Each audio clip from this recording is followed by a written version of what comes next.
मोटे बादल देखना।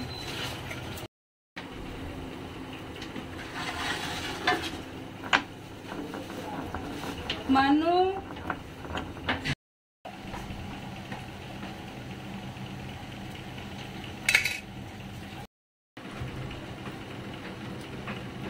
बुढ़ी ने तो मकान ही खरीद लिया पूरा।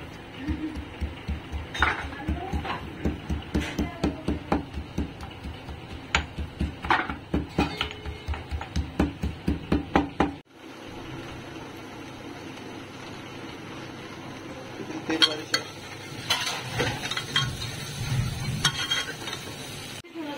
मैंने क्या करता था, वॉइस बंद कर रखी थी, बात तो सुन ली। हाँ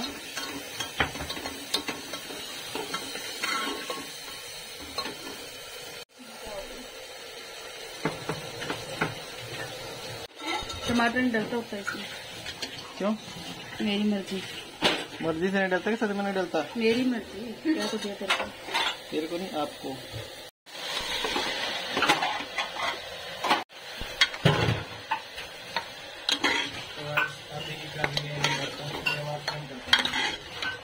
जो कहते हैं ना, कोई काम नहीं करती वो, देखो मैं काम नहीं करती।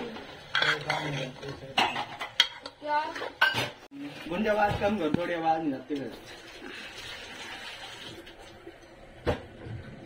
मिट्टी नहीं बनेगी। मिट्टी बनेगी।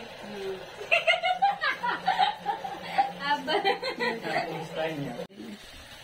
न्यू रेसिपी घर में तो नहीं है, बाकी गुड़ डालना मिट्टी ना बने। मिट्टी ही बनेगी सब्जी। फिर रोटी साथ मजा आएगा, मिट्टी सब्जी खाने को खा लेना, ठीक है।